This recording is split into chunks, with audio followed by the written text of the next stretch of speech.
Encerrada a pauta de votação, consulto o Ministério Público se deseja manifestar-se. Senhor presidente, gostaria apenas de parabenizar Vossa Excelência pela serenidade na condução dos trabalhos desse sodalício. Também gostaria de registrar que, sob a presidência do Antônio Joaquim, também fiquei muito satisfeito pela busca sempre da celeridade. Enfim, e desejar boa sorte aos participantes do evento Consciência Cidadã, que será realizado no município de Sinop. Era só isso, muito obrigado. Perfeito. Com a palavra, os conselheiros. Com o Dr. Luiz Carlos Pereira.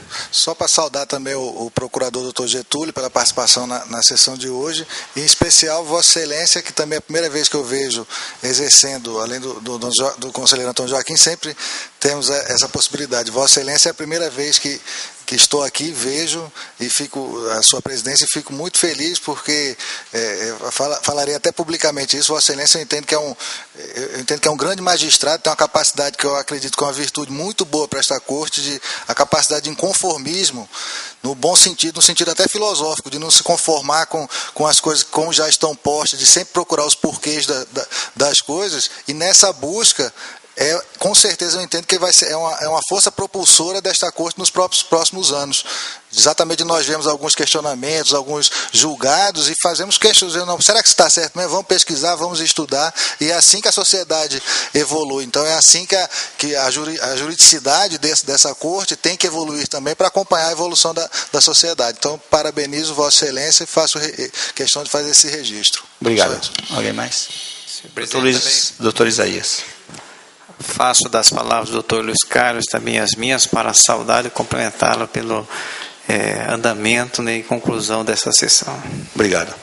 Hoje, Domingos Neto, conselheiro Domingos Neto. Cumprimentá-lo também, fiquei agradável surpresa, Vossa Excelência conduzindo os trabalhos, a gente fica satisfeito de ver isso, e também cumprimentar o Dr. Luiz Carlos pela profunda pesquisa que fez com relação àquele processo hoje e que mostra que Vossa Excelência também é um profundo estudioso desta corte. Parabéns, muito obrigado. Bom, faço agora o uso da palavra. Primeiro, agradecer as palavras proferidas e dizer uma coisa. De fato, hoje a sessão, conselheiro decano, foi sui generis. Nós tivemos 3 presidentes na sessão e 2 procuradores exercendo aqui ou representando o Ministério Público de Contas.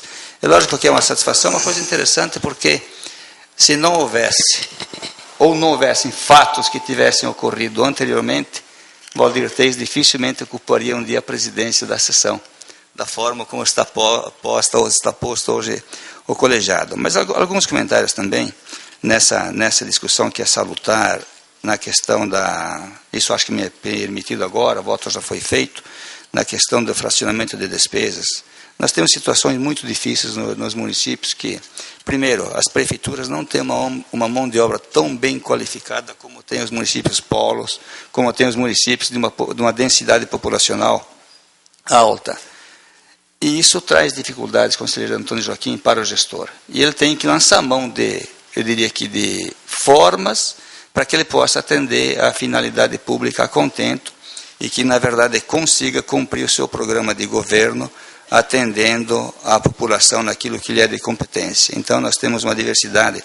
Quando estava no CONFAS, nós discutimos as questões sociais do Brasil. Eu dizia que nós temos no país 27 Brasis diferentes.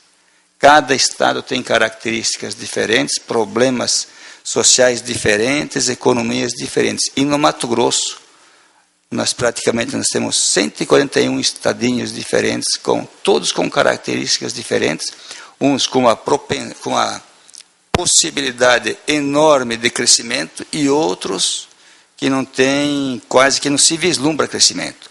Lucas do Rio Verde, por exemplo, em 3 anos, praticamente cresceu 50%.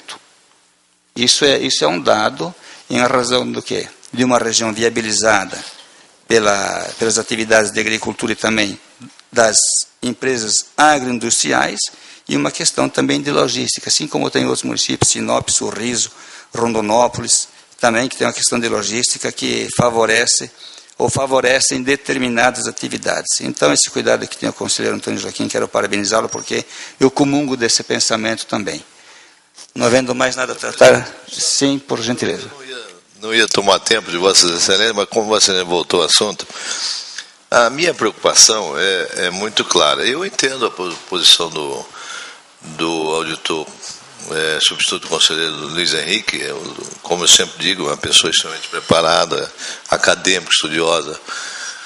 Mas nós temos o dever de enxergar algumas obviedades em relação ao nosso país. Existem no Brasil situações de que há uma legislação e há uma falta de executoriedade dessa legislação absurda, do ponto de vista de que a realidade é assim. Cito o exemplo do controle interno.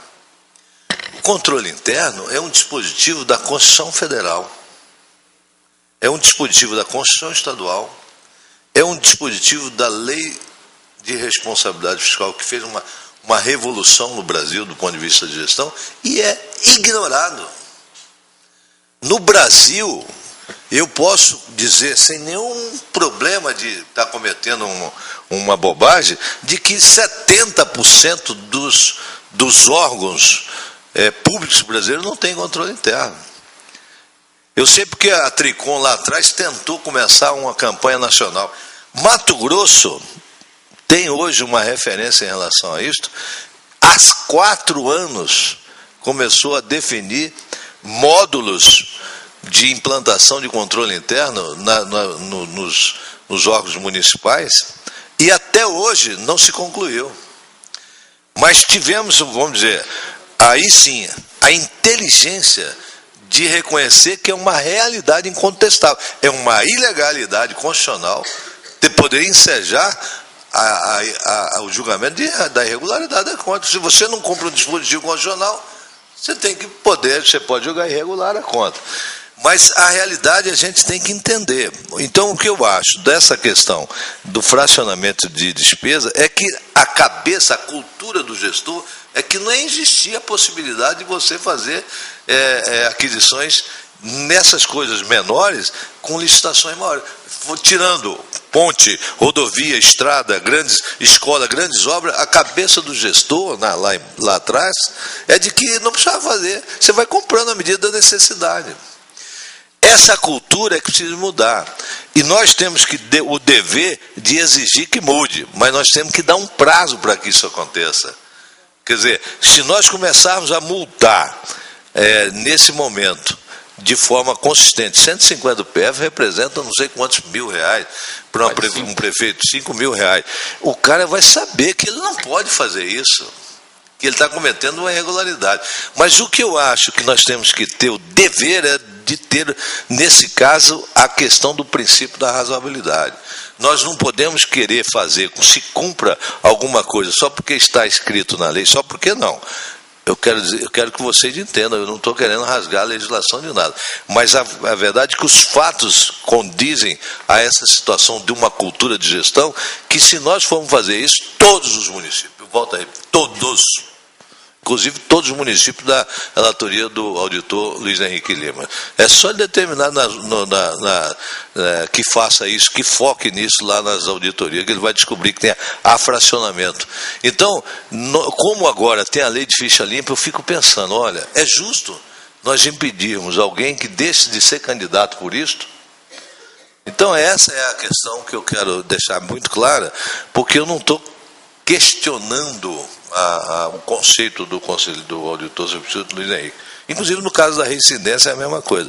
Eu estou tendo, assim, na idade que a gente tem, você tem, vamos dizer, um livre-arbítrio de ter a coragem, aí entre aspas a coragem, de fazer esse enfrentamento, de dizer, não, eu não vou exigir o cumprimento 100% da lei, porque eu sei que essa não é a realidade do país.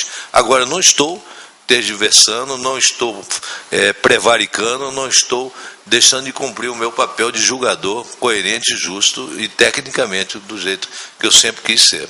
Mas respeito a posição de cada um, porque a posição é absolutamente legítima.